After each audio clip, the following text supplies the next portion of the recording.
Okay. They all count the same in the standings, right? Right? I think that's what they say. Is that what they say? I hope that's what they say. I don't know. This was oh boy, an ugly, ugly. One more time, ugly win for the Knicks. Give credit to Minnesota. Again, this is a team that last night. First of all, they played last night, so even more impressive, given that they are on the second night of a back-to-back. Although they're home, so it's and these are young guys who haven't played a lot this year. So, if anybody should be kind of okay for the second night of a back-to-back, it's the Timberwolves. Give credit to them. They beat the Celtics last night. Celtics team missing Jason Tatum, obviously, and a few other pieces. But go read any Celtics blog from today, and it'll tell you how Boston was dealing with that loss. So we do not have to have that sort of apoplectic post game. Look, even with the season the Knicks have had, which is to say not a good one, it feels a little disingenuous to say that the Knicks are not above any win, no matter how it comes or how they play or who it's against. It feels a little disingenuous because, again, this is still a team that had Kemba Walker on the floor, fresh off of his Eastern Conference Player of the Week award. Still had Julius Randle, MVP candidate last year. Still had RJ Barrett, who, fourth quarter aside, and we'll talk about his fourth quarter, once upon a time had a lot of people very excited about his long-term prospects. Evan Fournier, top free agents. Like, you even after all that we've seen, it feels like, come on, we're really going to sit here and say like, oh, no win is too good for the Knicks. Like, they should have come in here and I don't care how they've played this year. They should have come in here and especially with how Minnesota shot, they should have come in here and won this game by 20. They didn't. Is it something to be worried about? Is it something to be concerned about? Well, that's probably dependent on your outlook for this team from here on in this season and what your aspirations are for what this Knicks team can do for the rest of this season and what their ceiling is, and probably more importantly, what their ceiling is not. At the end of the day, I think most Knicks fans at this point, certainly me, just want to have a good season to watch, a competitive season, a season where, whatever it was, 8 of 10 losses aside, I don't think this team is going the tanking route. I don't think this team can go the tanking route. I don't even know what the tanking route would look like because I think a lot of us would want them to play the kids and think they would play better if they played the kids. But we'll get into that. But like, look, they're gonna try to make a go of this thing, and why shouldn't they? Because as of right now, literally this exact second, I want to say that they are a game and a half back of sixth place in the Eastern Conference. Hold on, I'm getting updated standings as we speak because I know Toronto lost tonight, Philly won tonight, Washington lost tonight. Yeah, they're 2 games back of sixth. They're tied with Boston for ninth. They're a game back of Washington for seventh, for eighth. That fucking Wizards loss last week still eats at me. The Hornets are a game over 500. So it's like they're in that group. They're a half game now ahead of Atlanta, Toronto. They're 2 games ahead of Indiana. It's that big bunch. The point is they can credibly sit here and tell themselves, look, we play pretty well the rest of the season. We could have a home playoff game as the 7th seed in the East. That's not crazy. Or even, a game as the 8th seed. And then if you lose that, you get a home game for the other match, whatever. It's like, it's worth going for at this point. Maybe it changes in a few weeks. So that's like a lot of the big picture stuff. I just kind of wanted to set the tone for this win. Because again, bad win, but a win is a win. And for this team right now, you take any win. You take any win you can get. As far as the stories of the night, pretty simple. It's Mitchell Robinson. Mitchell Robinson for for anybody who's a newsletter subscriber, I do the stars of the game. Most of the time, the stars of the game are pretty tough because there's usually like 2 or 3 Knicks that play well. There's never very rarely more than 2 or 3 Knicks that play well, but there's always 2 or 3 Knicks that at least make me think about who's going to get that top star. Tonight is going to be, or today for tomorrow is going to be one of the easier calls of the season. I don't even like. I guess you'd say Quentin Grimes is the second best player tonight because his shooting and his quick trigger kind of not changed the game, but like definitely helped their effort in the second quarter. Although he went cold, ended up only going 3 of 9 from deep. I thought Quickly played a really nice game, but only played 15 minutes because Tibbs clearly trusted Kemba Walker. Maybe that has a little bit to do with the fact that Quickly is just coming off protocols. From how Tibbs sounded pregame, we weren't even sure we were going to see Kemba Walker tonight. So maybe that's why, again, he only played 15. I thought he looked pretty good, but like, how much credit do you want to give RJ Barrett for the fourth quarter in which he kind of pulled it together? Again, the Knicks, Obi Toppin played some nice minutes, but then made some mistakes that got him pulled there in the fourth quarter. We'll talk about that. But it's Mitchell Robinson. Mitchell Robinson was by far and away the best player, changed the game. Obviously 18 rebounds, I believe. How many of those were? 6 were in the offensive glass. I just tweeted it out a few minutes ago. This is the first time Mitch has led the Knicks in scoring in almost 2 seasons, and it's the lowest point total they've had to lead them in scoring since the great Willie Hernan Gomez in the beginning of the 2017-18 season, who also did so with 14 points. So all that's good stuff. And apparently after the game, Mitchell Robinson said in the post-game interview, he has a sprained wrist, but it ain't nothing major. I hope it's nothing major because, man, where would they be without him with stuff like this? There's a lot of not so great stuff to talk about after this game. Julius Randle was terrible. He snatched some decent rebounds, but for every good rebound he snatched, or 2 good rebounds he snatched, there was a play where he just was completely out of position, either on the usually on the defensive glass, or obviously tons of stuff on the defensive end of the floor that just makes you absolutely shake your head for Randle tonight. And 5 for 20 is 5 for 20. Barrett looked like a lost soul for 3 quarters, came back around in the fourth. Fournier, I mean, what am I supposed to do? Got worked up over 13 points on 14 shots? Sorry, not getting that from me. And then Kemba, I mean, this is where the Knicks have gotten already, where from being out of the rotation to they don't know what to do when a team traps him high.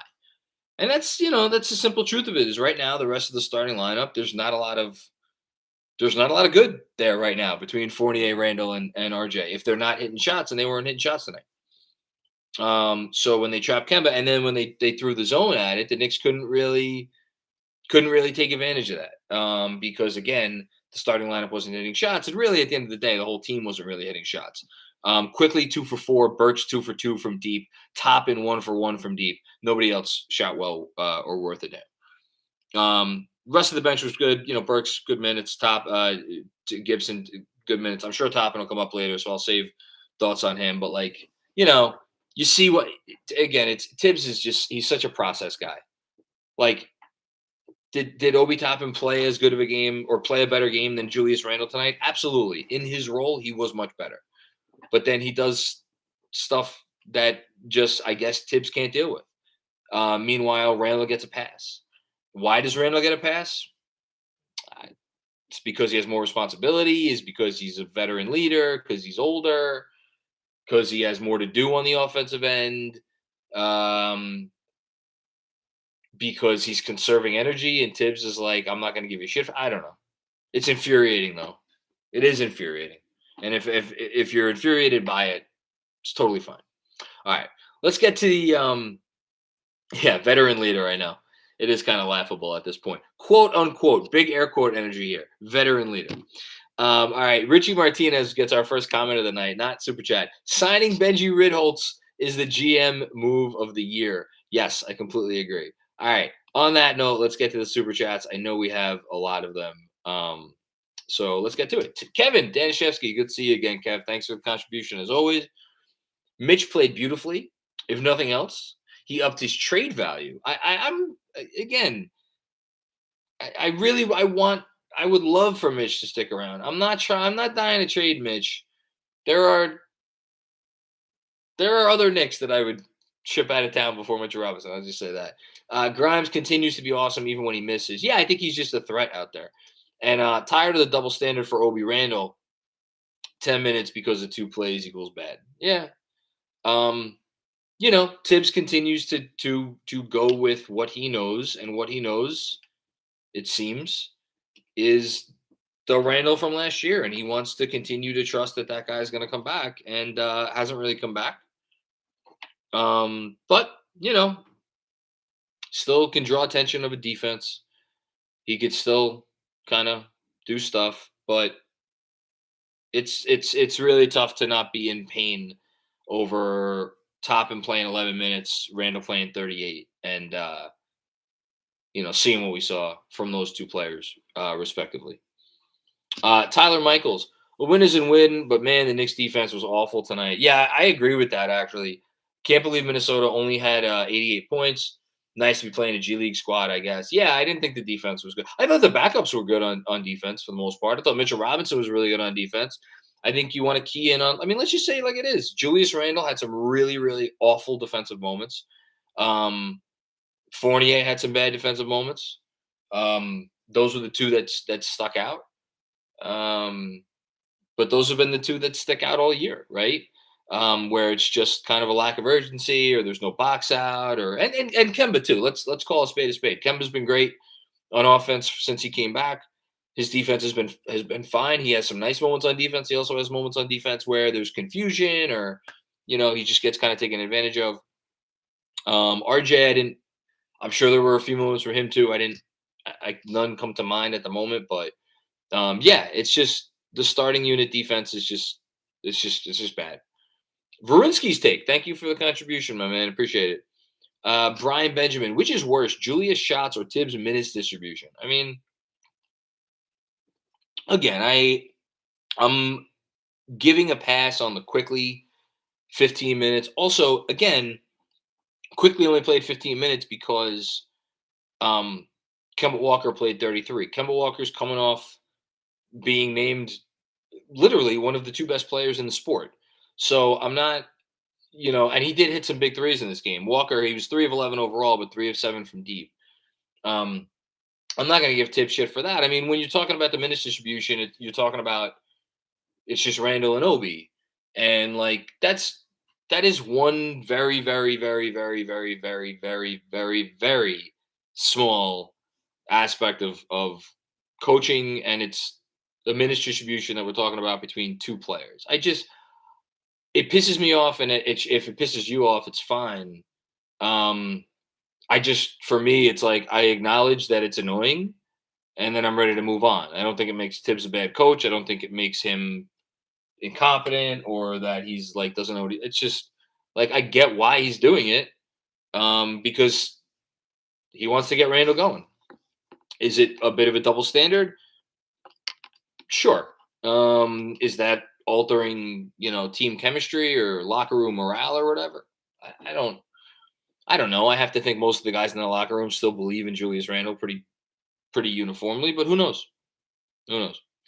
CT Pittman, I respect Tibbs, but he has to give Obi a longer leash. How did I know that the Obi of all the stuff to go? It's not even that Julius played bad. It's that Tibbs plays Randle too many minutes. It's so funny though in general how, and I know this is coming from me, so this is not fair because I skew unapologetically so far towards one side of this discussion, but it is always interesting how the conversation often comes down to it's the coach's fault for leaving in the player as opposed to the player for sucking. Like Julius Randle had a horrible fucking game, terrible game, awful game in every respect. To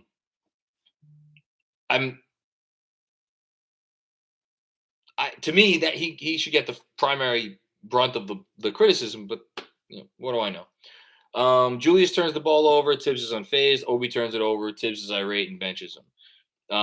Yeah, I get it. It's just like it's a process issue for Tibbs. I think it's a process issue for a lot of people here and in Knicks Nation, as it were. Harry Donor, did Kemba become less aggressive or is that a product of the zone? Seem like a different player. I think there's probably a little column A, a little column B. Um, the zone definitely threw things off, and like this team again, I don't have the updated. Actually, I could probably look it up right now. Like I know after the first 5 games of the season, they were number 2, or maybe after the first 6 games of the season, they were number 2 in effective field goal percentage on the year. And they now rank 22nd. And I'm pretty sure after the first 5 or 6 games, they're now like 24th or 25th. Like this isn't a great shooting team, so the zone should still work against them. And I just don't think they have a lot of guys who are comfortable against the zone. And the 2 guys they have who are comfortable against the zone, Quickly and Grimes. Grimes obviously fired it away a ton, which is good. And you need to do that, otherwise teams are just going to keep daring you to beat them with the zone. And Quickly again only played 15 minutes, 2 of 4 from deep. So, but they need better shooting. RJ Barrett going more than one. Like your starting wings, RJ went 1 of 4 from deep. Fournier went 3 of 7. Okay, 3 of 7's fine. Yeah, you just got to be better. Randle 1 of 5. Aussie Knicks fan, getting sick of the way Tibbs treats Obi on mistakes versus players like Randle. Well, it's not players like Randle, it's Randle. Only 10 minutes and 30 seconds tonight is a disgrace. You don't learn not to repeat your mistakes from the bench. Yeah, I mean, obviously everybody else feels this way, and I'm the only one who is. Again, I said I was disgusted by it, and I don't agree with it. I don't love it, but I guess I'm just. It's one aspect of coaching that seems to just get everybody like, you know, I don't know. The Knicks won a game in which they weren't hitting shots at all. Like nobody can hit a shot. And I think they won the game because their process tonight was pretty sound. I thought again, their offense, like they weren't hitting shots. Their process on offense was great. Their process on offense, I think, has been really sound since Kemba came back, and they've had a real point guard. I thought on defense, the execution was pretty poor. But again, I think they defended the Timberwolves the way you have to defend this Timberwolves team. Like all of that stuff kind of matters to coaching as well. Effort I think matters. I think, Randall obviously had a couple moments where he just decided to stop playing. There were 3 or 4 of those. By and large, I thought the effort tonight was really great from the Knicks. Couple moments they fell asleep backdoor. Again, couple of those moments from Randall. But it's like your team, like the team comes out, team plays hard, team has a process on offense, just doesn't make shots. Team has a game plan on defense. I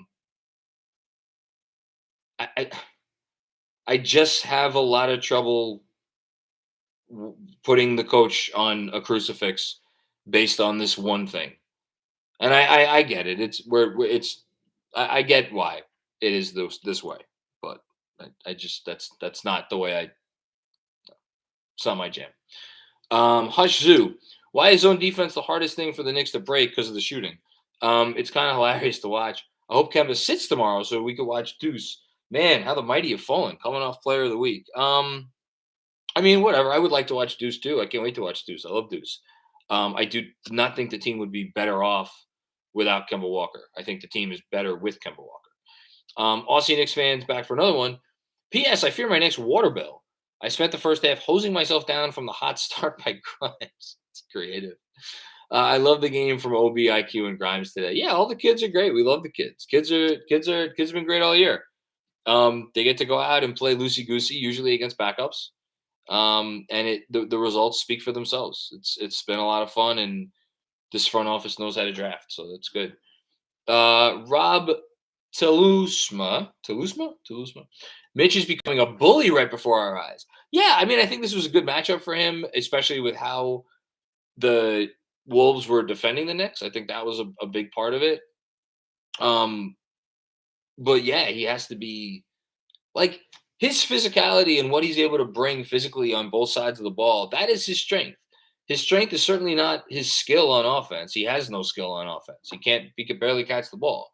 Um, and obviously we've seen at times this year his difficulties moving in space. So I kind of expect this from him.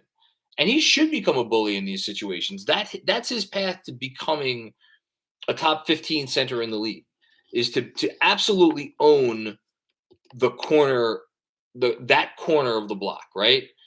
You have to own it because he's not good enough at anything else to make up for not owning his corner. Maybe he gets there if he keeps playing like this. Then yeah, we could put him into that conversation. Varunski's take: love to see our fluid ball movement this game, even if it wasn't Kemba centric on offense. I feel more confident of Julius to willingly defer to the guards to initiate. Yeah, I mean, I don't know. Julius took 20 shots, which had been a magic number for him. Wasn't a magic number tonight. I thought he was a somewhat willing passer at times. Not really, But by and large, I thought the ball movement was good. Guys were just missing. So I agree with that. D Zilla, when does RJ get right? Hold on, I gotta scroll back up here. He doesn't have his teammates' trust. I actually would argue that he does have his teammates. I know that they don't always kick out to him, but I'm not sure I'd kick out to him either. The way he's been shooting, I think they still believe in him long term. I just think they recognize maybe he's in a bit of a slump right now. But then he seems to be forcing it, which leads to awkward shots and penetration attempts. I thought his penetration attempts got better, much better in the fourth quarter. In the first half, it's just like a guy who has no confidence in himself, or a guy who is still working his way back from being out for. Let's also remember, RJ was out for over 10 days. He was out for almost 2 weeks. And this is his second game back. He was rusty. Starts to put it together in the fourth quarter. I'm not going to kill RJ tonight. He hasn't been good this year. And I do want to say, though, I was thinking about it. I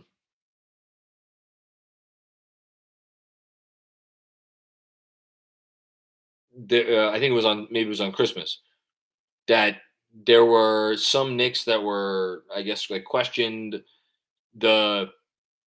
whether Kemba being benched showed like a process that was favorable to certain players and unfavorable to others.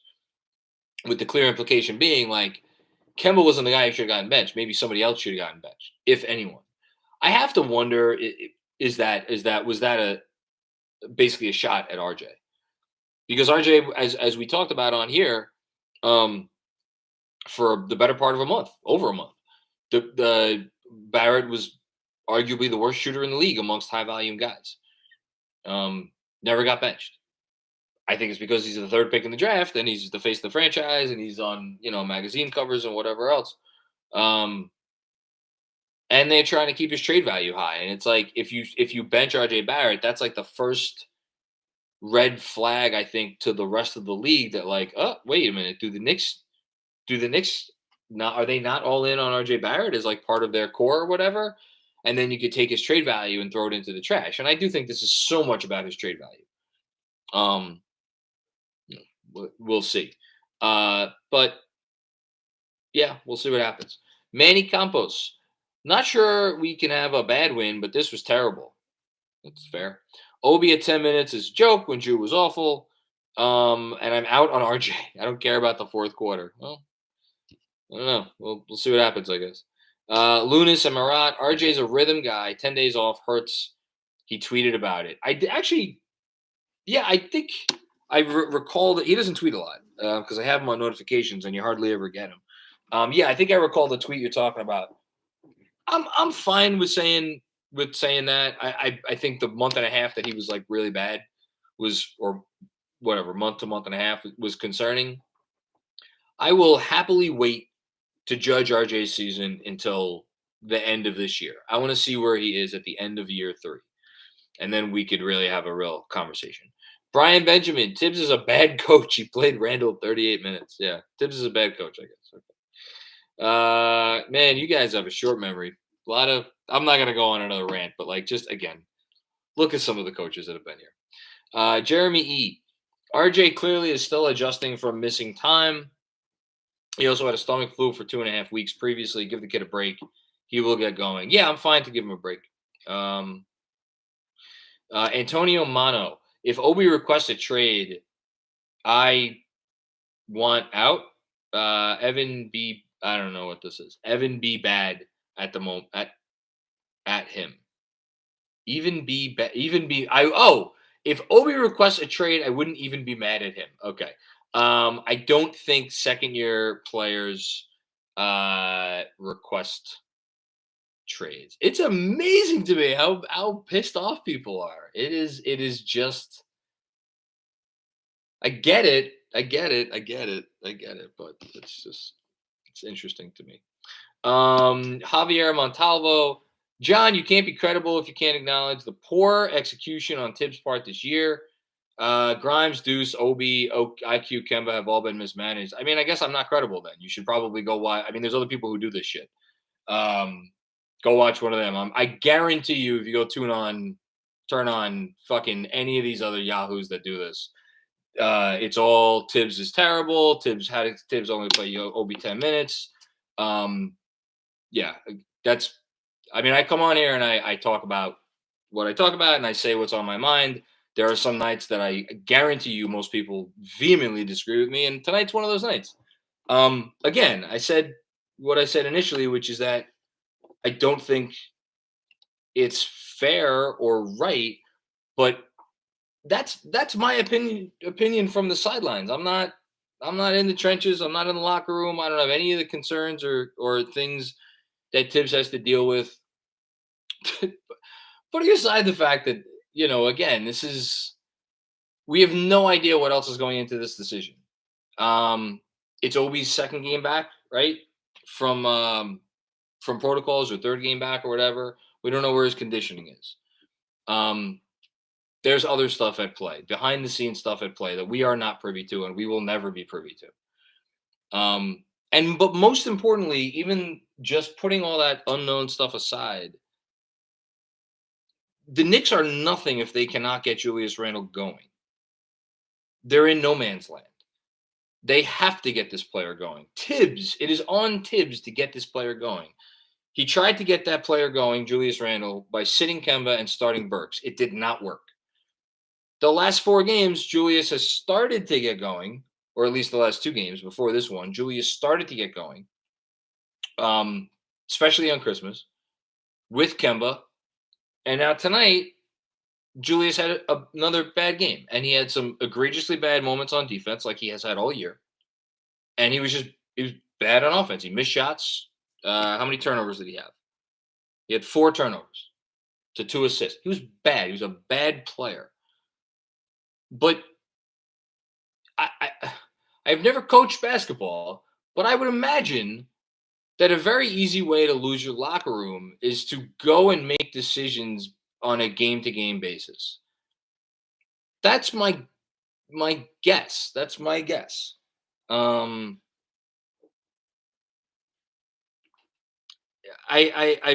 are all mad about the same thing. I just want to acknowledge that we're all mad about the same thing. But I draw the line where it's like this guy doesn't know what he's doing, because we have that luxury to sit here and say that from our vantage point, and I'm certainly not going to kill the guy and say he's become a bad coach all of a sudden because of this one thing that people get hung up on. Me being one of them. I don't know what else to say. Again, lots of people I'm sure are killing Tibbs right now. So go check out all those. Daniel Chang. Okay, Macri, super early question. What position are we targeting for the draft this year? Assuming we have a mid-first round pick. I have no idea. I couldn't tell you 15 players in this draft. So I have no idea. In terms of position, God. I mean, I don't know what Deuce is going to be, but it'd be cool if they got I wouldn't mind them drafting a point guard. Rose is old. Kemba's old. Quickly, I think they like him more at the two or as a combo. Or just get another one of these, get another Grimes type, get another athletic wing who could defend and fire away and the whole thing. Great film stuff. He'll never see Obi's potential while Randle's here. Grimes is playing important fourth quarter minutes, which is great to see, and I think Mitch is back. The inconsistency of Randle kills me. Yeah, it kills me too. It's infuriating. He should have dominated the Wolves front court. Yeah, he was terrible. Matt Smith, what type of contract is RJ looking at right now? 5 for 80?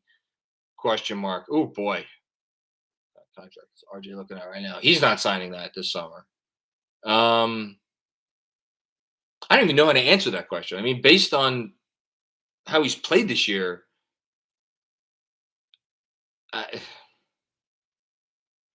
based on how he's played this year, I don't even know if he's. I mean, he's worth that. He's worth 5 for 80. I think. He wouldn't settle. He wouldn't sign that. RJ Barrett's not signing a contract that's not 9 figures. I'll tell you that much. And I don't know if the Knicks are going to. I mean, that's going to be a really interesting contract negotiation, which will start this summer. So, buckle up. Kenny Rose, who sits when Deuce comes back Thursday? He and Grimes must play. The leash is getting shorter with Barrett too. Yeah, I think Deuce sits. Pretty simple for me. I think he sits. Grimes isn't going anywhere. Can't bench Fournier because of the contract. Can't bench RJ because of reasons. Burks has been. You could argue that Burks has been their best player this year. Who am I forgetting? Quickly. Why would you want to sit quickly? Who are you going to sit? You're not going to sit Kemba. It's Deuce. Kevin Danishevsky. John, I want to give you credit. Even if I disagree with your Tibbs defenses, I respect your argument. Oh, I appreciate that. I don't even know if it's a good argument. It's because I can't formulate it. That's the thing, is you can't formulate a solid argument because Randle has been so bad, and on its face, it's a losing argument, the one that I'm trying to make, which is that Tibbs deserves some defense of his action for leaving in a bad player over a player who, by and large, is performing better and, makes mistakes, but you want him to be able to play through those mistakes. And Randle's mistakes are arguably more egregious. It's not a good argument by me. My argument isn't about the based on what we're seeing. My argument is about the things that we're not seeing and the things that we don't know. Different than the rest of Knicks Twitter. I respect it. Yeah, well, I've never got in this to win any popularity contests. I'll tell you that.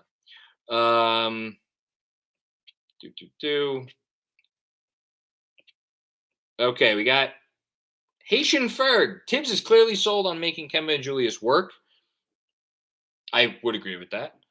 We're not making the playoffs without Julius. I would agree with that.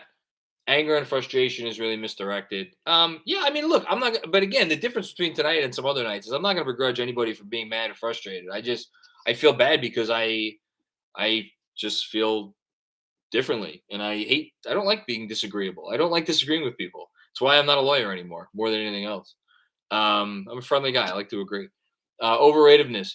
RJ will never be what he can be being an off-ball fourth option. This is a good – I'm curious to dig into this.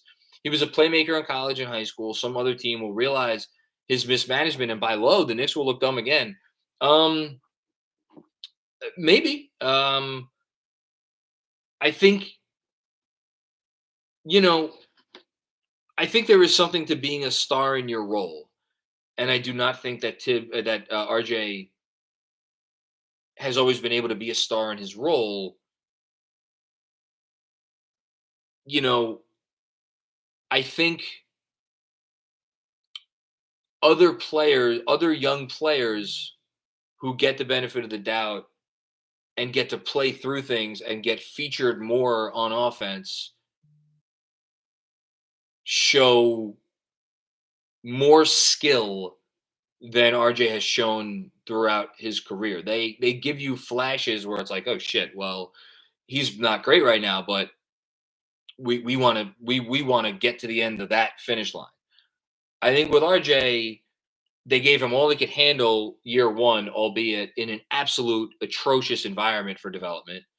Year two, the usage actually went up a little bit, but there were other mouths to feed or whatever. And he adjusted to it well. And now there's even more mouths to feed. Maybe that's why he's adjusting to it less well. I don't know. I think it'd be really interesting to see how his development would track on a team where he got featured a lot more. I think it's a fair comment. I don't know if I agree with it, but I think it's a fair comment. Mark Sable, you will always be my favorite Yahoo. Thank you, Mark. I hope you're doing well, by the way. And it was good seeing you at the event a month ago. Seriously, appreciate you and your honesty. Wishing you and your family a healthy and happy new year. Yes, same to you, Mark, and happy and healthy new year to everybody out there. Hopefully the next year is better than the year that we had and the year before that. I don't know if it feels like it is, but you know. We could keep our fingers crossed, right? Can't we? Buzzer beater. Grimes was on the floor late in the fourth quarter and closed the game. Is Tibbs finally recognizing him? Will he replace Evan or RJ as a starter? Go Knicks. I don't know. I wouldn't. I don't put anything past Tibbs. Just so your comment, Andrew. Deep breath for the next few comments. I missed that.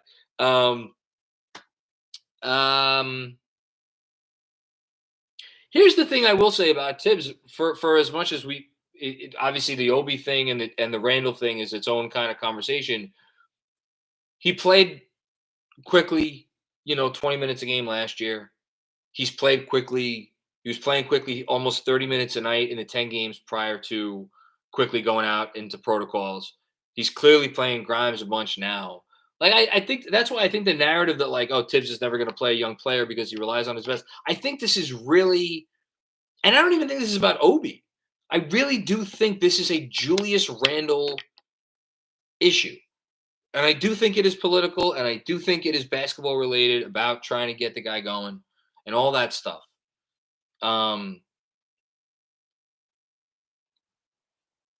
see if it works. Is he going to replace Evan or RJ? I would bet against it. But again, nothing would shock me. CT Pittman, what can the starting unit do to more effectively against the zone? Make shots. Because it's a copycat league and they'll keep using it. Yeah, I completely agree. Other than make shots. So here's the tough part, I think, with the zone for the Knicks. The shooting is not always there. And the one thing that Mitchell Robinson can't do, and we saw it a few times tonight, RJ tried to get a pass in there to him on a drive, fumbled it out of bounds. There was at least one other moment where Mitch was not able to corral a pass to him. We talked about this on the pod, me and Benji for today's podcast, about this is the one thing that he's not great at. That's a bad combination when you don't have knockdown shooters and when you don't have a center who can make a play. And I think in particular, when we saw the zone and when we saw both the zone and the traps, what was working was again, who was the guy that was often left taking the shot uncontested? It was RJ. And RJ wasn't making those looks or was hesitant, didn't fire away. I think it comes down to quick decisions and just, if you're open, you got to shoot it and hopefully make it. But quicker decisions. And then I'll throw some more blame on, on Julius. I thought Julius at times made good, quick decisions tonight. At other times he meanders. And it's not good, and that doesn't help against the zone. So I don't think there's a a magic elixir that they could be doing right now, but they're not doing. I think it's just about being better. I saw that, Andrew. Thank you, Leo GM. I'm hyped for this win. Oh, I'm happy someone's hyped for this win. God bless you, Leo. We're playing improved basketball of late. Also shake my head with the Tibbs slander on a win. Coach 20 years and won Coach of the Year twice. And I just want to give a shout out.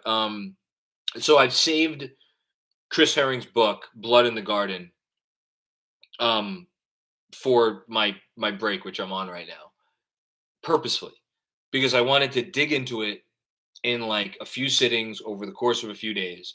I picked it up today. or maybe yesterday or today, and I'm 50 pages in already. Can't put it down. Amazing. Utterly amazing. And the part of the book that I've gotten through so far is basically detailing Pat Riley's first season as Knicks coach. And it's so interesting because obviously we think of Pat Riley as a god here for what he did with the team before he left for Miami and became a villain. And like reading it, there was a lot of like, interesting stuff. And, when Riley made some decisions and didn't always work out and like pissed some people off and like, they there was some stuff with Mark Jackson that got Mark Jackson traded. I don't want to spoil the book. I encourage everybody to order it and read it when it comes out. Um, there's some stuff that got Mark Jackson traded away. Riley couldn't get through to Mark Jackson. It would seem, based on again what's detailed in the book. This stuff is hard because it's X's and O's, yes, but you're dealing with human beings and people, and like that shit is complicated and hard. And again, that's why I have more sympathy than almost anyone for the job that Tibbs has to do, especially in an environment and in a situation that has taken Coach of the Year winner after Coach of the Year winner after Coach of the Year winner and Hall of Famer after Hall of Famer after Hall of Famer and absolutely chewed them up and spit them out. There is something that is very difficult about coaching in this city with this spotlight on you at all times and with this pressure. And the only guy that's ever been able to do it was a man who got blessed to have a team. I don't mean to go off on this tangent, but let's just call it like it is. He was blessed to have a team with 5 future Hall of Famers, and probably the smartest basketball team ever assembled. And it's really hard to win in New York. This franchise has sucked for most of its existence. Patrick Ewing wanted to be traded. I shouldn't spoil that part of the book, but I'll just say it. Patrick Ewing wanted to be traded when Pat Riley was hired. His first meeting with Pat Riley, he handed Riley a list of teams. He's like, here's the teams I want to go to. And you know why he did that? Again, shout out to Chris Herring. This book's fucking amazing because he had no faith in the ability of this organization to ever win games. He was that down on the organization. And it's just one story of 75 years worth of stories about a team that has oftentimes not been able to get out of its own way. It's really hard to win in New York and get things right in New York with the spotlight and with the attention, because when guys get good, they get the attention and they get the accolades and they get everything, and then it creates other issues. And I think we're seeing that with Julius Randle right now, perhaps. Again, I don't envy Tibbs, and we'll see how he does the rest of this year. Lots of action in the super chat. Okay. CT Pittman back for more. Thank you, CT, as always. And the Obi minutes issue is not an issue at all. As soon as the game was over, Obi was the first player to go over and hug Tibbs. It's a Knicks Twitter issue. Yeah, no, it's definitely a Knicks Twitter issue, and it's a valid one. Varunski's take, John, gun to your head. If Randle tears his ACL, I just want to say I hope to God Randle does not tear his ACL, and he's out for the year. Do you think we wind up with a better record than otherwise? He's the worst player in the NBA this season, given his 27% usage. He's not the worst player in the NBA this season. You could argue that he's one of the more detrimental players in the NBA this season. Do we end up with a better record? So if I just take Julius Randle out of the equation, is this team better for the rest of the year than they will be if Randle stays healthy? Well, the fact that I need to sit here and think about it is telling. I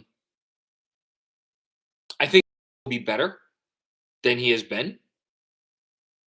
So my answer is going to be no. But if you're asking me to just be honest and say, like, is there, sitting here right now, is there a part of me that just wishes they could watch this exact roster without Julius Randle for the rest of the year? Of course. And, like, I'm sure there are some Knicks fans who will get on me for saying that and say, all kinds of nasty shit. But again, I'm just being honest that there is a part of me that would be extremely intrigued by what that would look like. Do I think they'd be better though? Again, Obi. I wrote about it, whatever it was, a couple weeks ago. Like everything Obi does is off of the guards. Obi, although I shouldn't even say that because he had a fucking amazing move tonight, that up and under at the rim, which was as gorgeous a thing as any Nick player has done on a finish, a self-created finish this year. So I don't know. I don't know. I'd be curious to see what it'll look like. I'll tell you that much. Pastor Claudio's Obi Hive, the best name in the super chat. What would Pat Riley do about Randle? Hashtag free Obi. What would Pat Riley do about Randle? My goodness. I know he wouldn't bench him. Definitely wouldn't bench him. I don't know. I don't have a good answer to that question. Maybe by the time I'm done reading the book, I'll have a better answer. I don't have an answer, though, right now. But I do know from what I've read thus far, it seems pretty clear that Riley knew his first step as coach of the Knicks was to get Ewing on board. Now, Ewing's one of the greatest players of all time. That you didn't really need to fix Patrick Ewing. That he was a godsend to the city. Randle right now is just awful. I don't know. I don't know. Maybe he would be going to the front office and asking them to try to trade him. Maybe. Emil Boumansour. I hate that Obi gets benched after 2 back-to-back mistakes. It's like Tibbs ignores every good thing he does and zones in on the mistakes. I don't think it's quite that simple, but I do think Tibbs does key in on the mistakes. I don't think he ignores the good stuff. Again, I think it's a process thing. And I think Tibbs, in the fourth quarter in particular, fears certain types of mistakes being exploited. Again, though, that doesn't excuse what Randle does. Does Randle try a little bit harder in the fourth quarter? Yeah, I think he does. For the most part. But at the same time, like when was the Mike Breen moment in this game where Breen was like, is Randle hurt, when he just fucking died on the vine attempting to guard the screen? That was in the fourth quarter with 7 minutes left. So yeah, it's just I think that's the thing that, like, that play, that's exhibit A for the stuff that drives you nuts. I'm watching it literally right now. There's just no effort. I don't know what's wrong with Randle, but I know Tibbs is trying to get him right. It's not working. Brian Benjamin, you stand by your convictions, John. I respect that. I appreciate that, Brian. Thank you. CT Pittman, back for more. You're the man, CT. We appreciate it so much. Also, got to cut the team some slack. Practicing in a hotel is not ideal either. Yeah, just real quick, Berman had that they, were following league recommendations and they didn't practice today. So, maybe that's why they were a little sluggish. I don't know. Which is what the Knicks had to do because of the COVID protocols. Yeah, good call, CT. Thank you for bringing that up. I appreciate it. I had forgotten about that. And I think we got one more from Kevin Danishevsky. Kevin started it, Kevin ends it. Why is it so hard to win in New York but not in LA? It's a great question, Kevin. I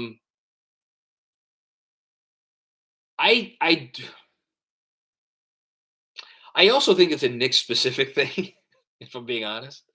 I think it's different in LA. Like, people don't, there's so much stuff to distract people in Los Angeles. I'm like, yeah, there's a fervent Laker fan base, but like, I think the microscope is different in New York.